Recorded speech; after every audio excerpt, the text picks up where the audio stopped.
Je vais donner tout de suite la parole à notre journaliste Stéphanie Marin qui va vous poser la première question. Même si Coralie est sortie du plateau, c'est la question politiquement coquine. Exactement. Alors, partira ou partira pas ? On verra. Vous savez de quoi je parle, effectivement, des législatives. On verra, c'est la seule réponse que vous nous apportez vous savez, ce soir. moi je suis un peu comme tous les candidats, je regarde un petit peu les investitures ici ou là, parce qu'il y a encore des partis qui existent, il y a des investitures. Bon, écoutez, moi je suis plus adhérent d'aucun parti politique aujourd'hui. Tout le monde connaît ma sensibilité, elle n'a pas changé profondément dans l'action que je mène au quotidien avec mes administrés. Après les présidentielles, nous déciderons si je suis candidat et où. Pourtant, au mois de décembre, vous nous aviez laissé entendre quand même que c'était plutôt oui. Dans une réaction à le Vupar, l'année Vupar, cette petite phrase « pourquoi pas moi ?» quand même, ça allait dans le sens du oui. Elle est toujours d'actualité, pourquoi pas moi. Ouais. C'est un mandat qui m'intéresse vraiment, c'est un mandat je pense qui est important. On voit de plus en plus aujourd'hui d'élus nationaux qui sont complètement déconnectés, qui n'ont pas...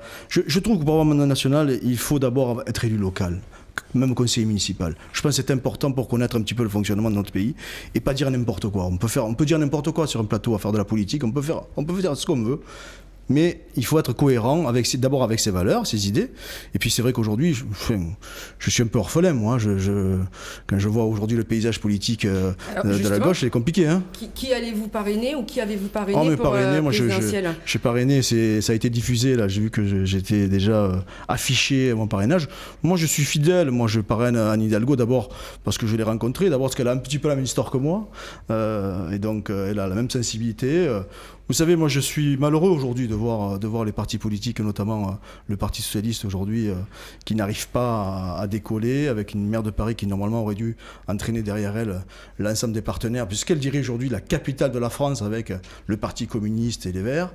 Et je pense que la gauche aura une grande responsabilité dans cette élection, et peut-être aussi dans le futur de notre pays. Et donc Est-ce que la gauche aujourd'hui, M. Martinez, elle n'est pas chez Emmanuel Macron ?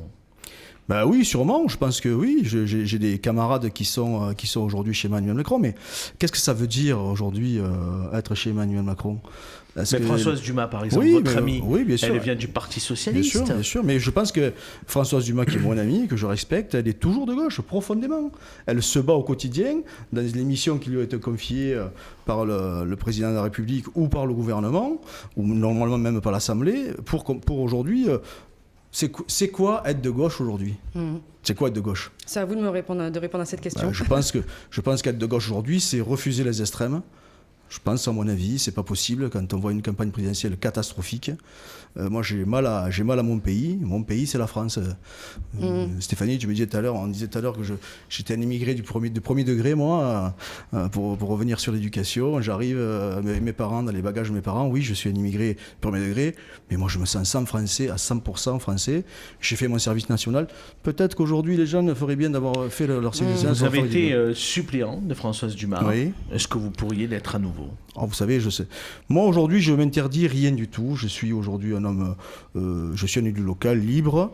Je suis de gauche profondément. Vous n'irez pas contre elle, en tout cas. Ah non, j'ai dit que j'irai pas contre elle. Donc, si je suis candidat titulaire, j'irai peut-être dans une autre circonscription. Mais vous savez, l'avenir nous dira, on va laisser passer les élections présidentielles. Alors vous avez été conseiller départemental et vice-président en charge des collèges. J'étais conseiller général. Conseiller général. Oui, on dit conseiller départemental maintenant. Ne cherchez pas Stéphanie. Et collaborateur avec l'ancien président Denis Boide. Alors aujourd'hui, vous sentez-vous autant challengé qu'avant ? Alors, qu'est-ce que vous entendez par challenger ? Est-ce que vous avez des défis aussi importants que quand vous étiez conseiller départemental ? Je ne suis pas si vieux que ça. Je suis né en 69, donc j'ai 53 ans. Et je pense que j'ai encore des challenges, oui. Je crois que je peux encore... Vous ne vous ennuyez pas ? Je m'ennuie pas. J'ai 2 mandats. Si je disais que je m'ennuie... en fait, j'ai envie toujours de défendre mon territoire et mes concitoyens. C'est le point de départ, c'est la base de mon activité politique. Moi, aujourd'hui, la priorité, ce sont mes citoyens de Bellegarde, de mon territoire, de la commune Beaucarter d'Argence, et bien au-delà. parce que bien sûr, je participe à des réflexions avec mes amis élus aujourd'hui dans d'autres responsabilités. On reviendra sur les projets de la CCBTA. Je voulais juste un petit mot de votre part. Que pensez-vous de la présidente du conseil départemental ? Il me semble qu'on ne l'a jamais vue en visite officielle sur le territoire Terre d'Argence. Non, mais elle va venir. Je pense qu'elle va venir. Vous savez, on porte ensemble avec le département les voies vertes, notamment cette belle voie entre Beaucaire et Bellegarde, la Via Rona, le long du canal du Rona 7. Elle va venir. Moi, je la connais très bien. Hein. On la connaît très bien avec Nicolas, puisqu'on travaillait ensemble au cabinet de Boide. Moi, je l'apprécie beaucoup. Voilà. Après, c'est pas du tout le caractère de Denis Boide. C'est différent. C'est votre ami d'ailleurs, hein, Denis Boide.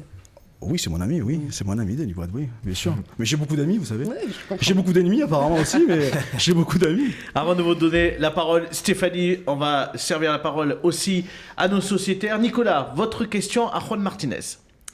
Oui, Juan, quelle est la recette pour lutter contre les extrémismes ? Parce que je crois que dans le territoire dans lequel tu es élu, il y a quand même un certain nombre de combats déjà menés et à mener. Et je vais prolonger la question. Au-delà de la résistance face à ces extrémismes, comment on construit un projet ambitieux tenant compte de cette situation ? Moi, je crois qu'il faut... Moi, je combats les idées d'extrême droite toujours. Où que je sois, même si demain je ne suis pas élu, je combattrai l'extrême droite. Et j'allais dire que même si c'est une catastrophe, je combattrai l'extrême droite. Par tous les moyens. C'est mon ADN personnel. Voilà, c'est l'histoire de ma famille, c'est mon ADN personnel. Après, je fais une différence entre les citoyens et l'extrême droite. Les citoyens aujourd'hui qui votent à l'extrême droite, il faut aujourd'hui aller les chercher chez les gens. Il faut comprendre pourquoi. Et peut-être parfois ils ont des raisons. Entendre leurs craintes. Parfois ils ont des raisons aussi. Ils ont des raisons, des peurs qu'il faut aller interroger, qu'il faut aller essayer de réparer en tout cas. Moi, ce que je fais, je crois que c'est le travail. Combattre l'extrême droite, c'est le travail. Il faut travailler. Les gens, on voit bien que cette campagne électorale, on dit souvent, ce parti-là n'a pas travaillé, lui n'a pas travaillé, on a travaillé. Je crois qu'il faut travailler, il faut respecter les gens. Et c'est comme ça qu'on y arrivera. Aujourd'hui, pourquoi les ouvriers aujourd'hui votent Front National aujourd'hui, pourquoi ? Mais c'est parce qu'ils sont désespérés. C'est pas parce qu'on les a pas défendus, parce que je dirais même, franchement, on vient de passer une période spécifique avec la crise sanitaire. Le quoi qu'il en coûte quand même. Ouais, c'est Macron qui l'a fait. C'est pas critiquable quand même. Il y a beaucoup de gens dans d'autres pays de ce monde qui auraient aimé avoir le quoi qu'il en coûte pendant cette crise. Vous voyez ? Mais c'est le travail. Et c'est le travail qui paye. Et sur nos territoires, c'est le travail. Et les élus, il faut pas oublier que c'est les citoyens. Nous ne sommes que des citoyens. Moi, je suis un simple citoyen. C'est tout. Tous. Je travaille. On l'est tous. Nicolas Pellegrini, votre question à notre invité. Oui, alors...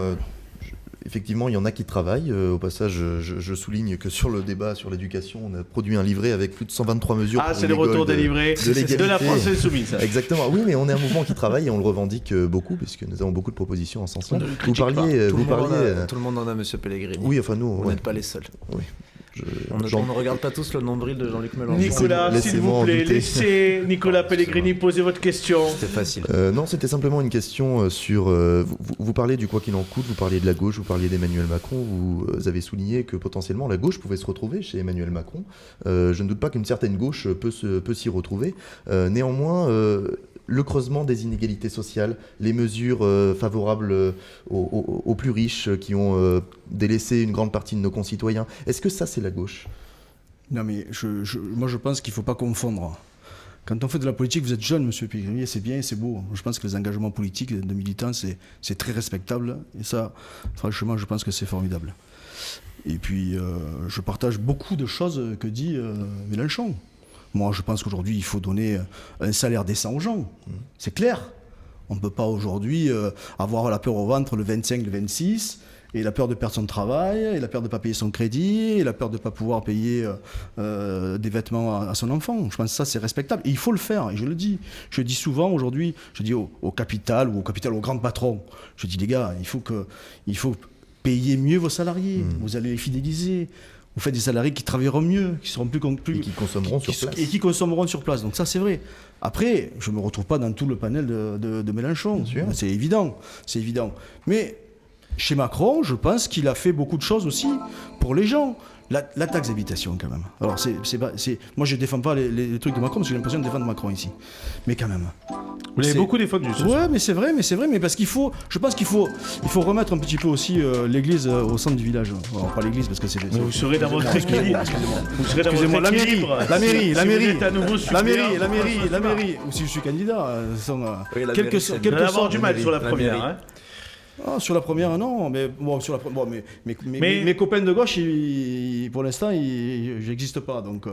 Je crois que Pierre Jomain, qui est ex-sociétaire, il est candidat, Pierre, il est candidat. Il est candidat. Tant mieux, effectivement. c'est bien. Mais sur la deuxième, pour l'instant, il ne trouve personne sur la deuxième. Sur la deuxième, il y a Cathy Guyot. Sur la deuxième, elle a été investie par le Parti socialiste. Je parle du parti présidentiel. Ah non, mais moi je suis pas. On m'a dit que c'était. J'ai vu quelqu'un qui s'est énervé hier. C'est comment il s'appelle, Monsieur Lachaud. Vous l'avez énervé, donc. T'as pas énervé. J'ai vu que. On a posé des questions. Il était candidat, donc bon, écoutez, vous savez, des candidats, il y en aura. Rassurez-vous, des candidats, il y en aura. La question peut être juste, pour prolonger en tout cas celle de Nicolas, je me permets Nicolas, c'est de dire, est-ce que vous pourriez être à l'aise en revendiquant une candidature qui soutient le parti présidentiel ? Moi, je suis à l'aise avec moi-même, donc je suis à l'aise avec tout le monde. Vous savez... Si vous êtes investi par le parti En Marche. Non, mais je ne serai pas investi par le parti En Marche, je ne demande pas l'investiture d'En Marche, moi, je vais jamais si vous le proposez. Mais j'avais jamais... Mais personne... Vous savez, il y a beaucoup de candidats à Marche. Moi, je ne suis pas un adhérent d'En Marche. Je suis ni adhérent d'En Marche... de 2017, d'ailleurs. Je suis ni adhérent d'En Marche, ni adhérent du Parti socialiste, ni adhérent d'aucun parti politique aujourd'hui. Donc moi, je suis un homme libre. Je ferai être soutenu. Je ferai ce que j'ai envie de faire et je verrai la situation politique au moment donné et je défendrai mon territoire de la première circonscription et mon territoire du département. Vous savez, moi je suis... j'ai vu que mon ami Denis Boide soutiendrait la candidature de Françoise Dumont au deuxième tour, j'ai bien entendu, c'est ça? Il n'a pas dit si elle était au deuxième tour, il a dit soutenir la candidature au deuxième tour. Donc écoutez, on verra bien, vous savez, ça c'est des petites phrases. Vous n'y tenez pas finalement tant que ça à ces élections où on vous sent complètement détaché, enfin je sais pas, je vous sens complètement détaché par rapport à... Mais vous savez, je fais la différence, j'ai deux mandats. Enfin, j'ai un mandat qui est le mandat de maire, qui ensuite j'ai le mandat de président. Je suis en responsabilité. Moi, je ne veux pas abandonner mon territoire aujourd'hui. Mais si la situation impose que je sois candidat, je serai candidat. Je ne m'interdis rien. Voilà. Allez, on poursuit sur les projets du territoire. Voilà, sur les projets du territoire. Donc, les enjeux pour la Terre d'Argent sur 2022, quels sont-ils ? L'emploi. L'emploi. Toujours l'emploi et l'économie. On a une belle plateforme là qui va pas tarder à ouvrir. Ouais, qui ouvrira en cours d'année, je pense. Ouais. Donc il y aura des recrutements et puis d'autres sociétés qui arrivent et qui vont ouvrir à la fin de l'année. Oui, c'est l'emploi sur un territoire. C'est pas une découverte. On a un territoire un des plus pauvres du département, donc même des plus pauvres de France. On est dans le top 5 de France avec Béziers. Donc du coup, non, ça me dérange pas. Moi aujourd'hui, on va accueillir les entreprises, c'est notre objectif, et on investit. Et on investit dans toutes les communes. D'accord. Et le fait d'avoir vu une petite voiture Lidl devant la CCBTA jour de semaine, c'est pas lié à la plateforme. Je sais pas, moi je sais pas. D'accord. Moi je l'ai pas vu moi. Mais vous l'avez pas vu, pourtant il était garé vraiment devant. Ah ouais. Vous avez un parking, mais non, il était devant. Ils font beaucoup de com Lidl, je crois. Ils font beaucoup de com. Et ils s'installent beaucoup partout en ce moment. Je vois des magasins fleurir ici ou là aujourd'hui. Allez, le plan local d'aménagement qui a été voté au mois de décembre. Alors il a été modifié quand même avant d'être voté. Il était de 6, il est passé à 7 millions d'euros après une réclamation de Julien Sanchez. Lui a obtenu 2,6 millions d'euros et ces 2,6 millions d'euros devraient être consacrés au Palais des Congrès.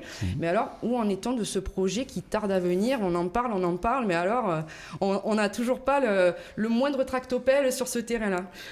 Alors vous savez, dans ce contrat local d'aménagement, on a donné, vous l'avez dit, de l'argent. Alors c'est pas. Alors en fait, pour vous dire la vérité, les 2,6 millions d'euros, on devait les mettre parce que c'était le coût avec les 4,5 millions d'euros, c'était le coût total du Palais de Congrès qui a été défini dans le programme que nous avons arrêté enfin.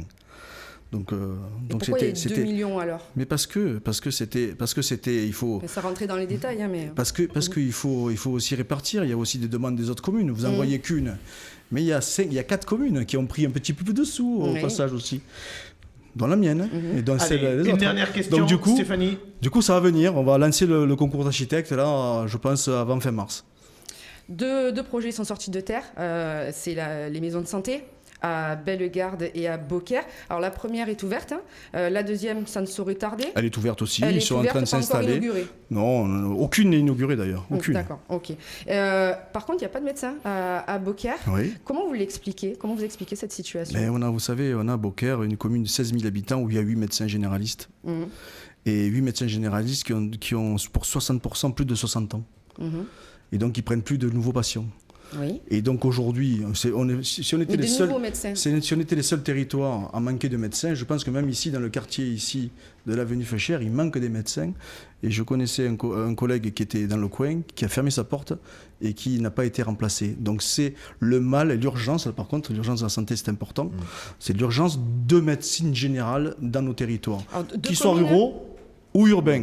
Deux Ou communes urbains. récemment ont réussi à faire venir un médecin, dont une qui se situe sur votre territoire, à la Terre d'Argent, c'est Valabrègue. Jonquière-Saint-Vincent. Non, oui, il y a eu Valabrègue et Jonquière-Saint-Vincent va faire venir un médecin aussi. Enfin, pour l'instant, il n'y a pas de médecin encore. Hein. Oui, mais Ils ont visiblement, été, c'est pacté avec les attention, faites attention, ils ont été lauréats. Madame Marin est très bien informée. Oui, mais justement, ils ont été retenus Oui. dans Mais le donc, groupement d'intérêt public de la région, Calais, c'est la région.